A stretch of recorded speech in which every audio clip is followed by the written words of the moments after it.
Hi, this is Peggy Kelly, and today I'm with City Manager, Santa Paula City Manager Dan Singer. It's April 2nd. We're offering an update on the coronavirus situation in Santa Paula and Ventura County, and it's always nice to see Dan. How you doing, Dan? Good. Good. So let me ask, how is the community faring through this? You know, the level of cooperation we've seen has been amazing, especially all of our small businesses. You walk in and you see the signs they've put up, the limits they've put on distancing, and really pleased with that level of cooperation. The police have responded to some complaints and calls, and when they've gone out to businesses that either shouldn't be open based on this order or need to be practicing better, distancing. There's been a high level of cooperation. So really feeling good about how Santa Paulans are responding and maintaining their sanity too. Oh, sure. Yeah, that's important. That certainly is. So for the most part, people have been behaving as far as the 6 feet apart and the social distancing and the businesses. Because I know, we all hear about businesses that perhaps aren't adhering. And sometimes that's just rumors versus reality. Very much so. I think we have had, some people that have, I don't want to say not cooperated, but maybe just not been aware. Sure. And once that's been brought to their attention, they've made those adjustments. Oh, well, that's good. I'm glad to hear that. Now, are there increased police calls or citations? So in other words, most of our people are cooperating. So we haven't had any added police action because of it. How about in parks and things like that? Have we been people gathering in the parks? Well, there have been increased police calls. I think people that are observing behaviors that they're concerned about are making calls. We've certainly had a little more domestic activity than normal. That's not a surprise. Our parks do remain open, although we've closed our play areas and any kind of gathering points.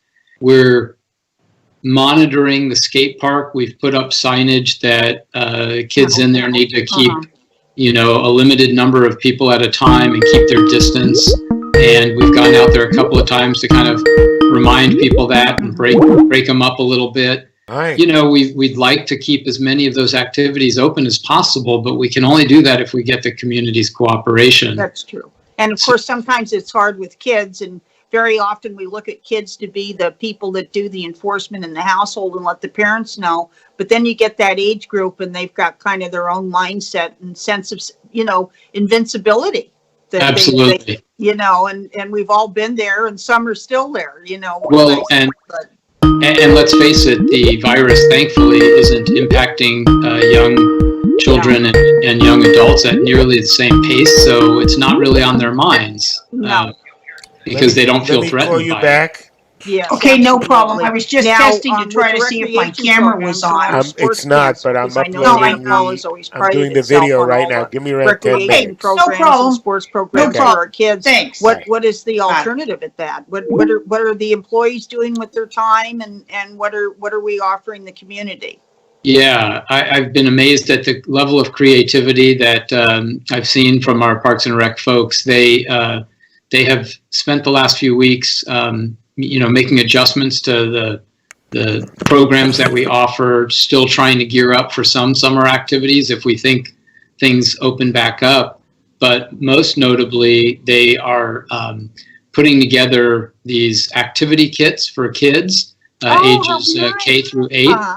Yeah, and those we've assembled about 600 of those. We're going to start distributing those and allow for pickups up to 2 per family. They're going to do on YouTube and our Channel 10 some guided actiodities. Oh, that's wonderful. Yeah, which is really great. And then similarly, we'll be starting, I think, next week with some yoga for seniors that they can do, I guess, virtually or by tape. And we're looking at the possibility of putting senior activity kits together as well. Oh, that would be wonderful. Yeah, that would be really nice. Excuse me, I've got to shift my position a little. There you go. My apologies. I just can't sit still. I watched the council meeting last night online, Yeah. and how is the city conducting those? It's always available online, but how can the citizens still take part? I noticed that there's a lot of social distancing that's being applied there, with some council members attending and others attending from home. So how can citizens stay involved? That's correct. Like many cities around us, we've now moved to using Zoom as a form of meeting, but we're broadcasting the Zoom on live TV on Channel 10, as well as on streaming it on our website. Oh, okay. So the public doesn't have the opportunity to come into the council chambers the way they were most accustomed, but it doesn't prevent them from watching what's going on. They can send in comments if they would like us to read those into the record. We're able to do that. Yeah, I noticed that because I was, like I said, I was watching, and that's a great way to keep people their input coming. Yeah, we have the mayor and a couple of key people, including the city attorney and myself, at the meeting.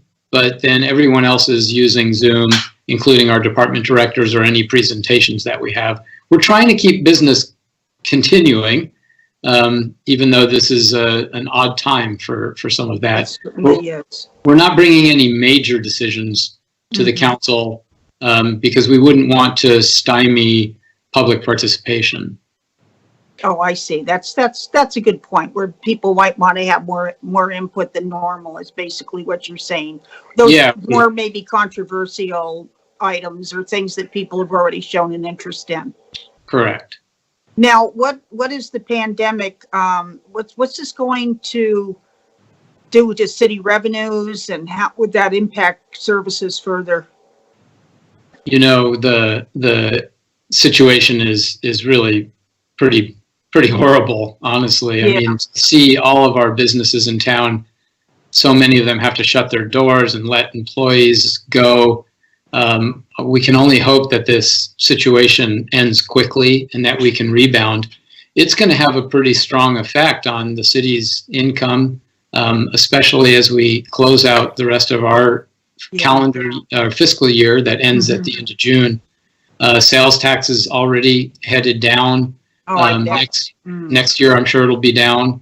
It's affecting the taxes we get from the state in terms of like highway user taxes and gas taxes, because those are based on sales at the pump, which are not only way down, but the cost of gasoline's also gone down. Oh, it's plummeted.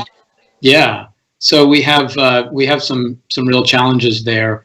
I don't think we'll have to see a huge shift in service levels, but we're already beginning the discussions with our management team about how can we, save some money, where can we cut back, how can we tighten the belt, what things can be deferred, and our hope is that we were able to ride this out.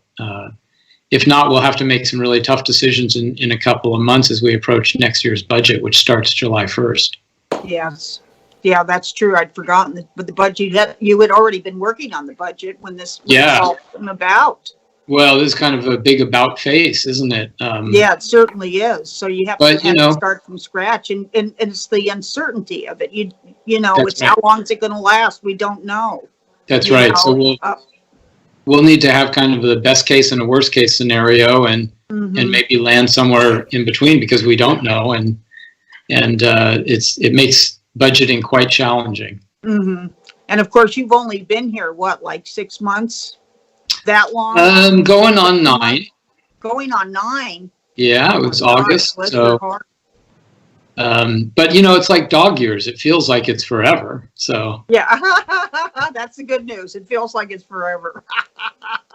Well, you certainly we're glad you're here, Dan. You're very level-headed and all that. Now, you have heard, I'm sure, that now they're recommending that anybody that goes out should probably wear some sort of a mask. It doesn't have to be a mask. It can be a bandana or a scarf or one of those little homemade masks, but that's the latest now. They are recommending that you don't have to. Before they were saying, well, don't wear a mask unless you're ill, But now they just want everybody to wear a simple mask. That doesn't mean you need an N95 or whatever their number is. And those, we've still got to get our first responders things, but that's not enforceable, I don't think, by law as much as it is just a recommendation, correct? It is. The whole idea here is to really try and stop the spread. We've been extremely fortunate in Santa Paula to see very low numbers. And to see such a cooperative group of residents and businesses.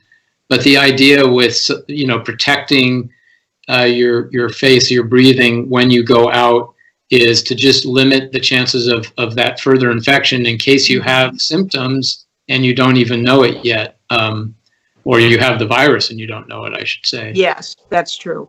And also to protect you, there's not enough we can do at this point to protect ourselves and protect others. And since a lot of people don't have symptoms, they might feel fine. They do have the virus, but they certainly are contagious. So, well, and the sense is that we're not past the worst of it yet. So it's going to get more intense this coming month. Hopefully after that, we'll see a peak and a tapering off. But the more we can do now and the more pain we suffer today, the more it will pay off tomorrow. Yeah, absolutely. Well, that's a wise thought. So is there anything else I should have asked you or anything you'd like to say? We'll continue to report out to the community. We're doing a lot more on our webpage, on social media, working to put this out on KEDY TV and our website. And so stay tuned. Let us know, public, if you have questions, you need help. We're here to give that support. Okay, that's wonderful, Dan. And it's always wonderful seeing you. You too, Peggy. Thanks for everything. Thank you.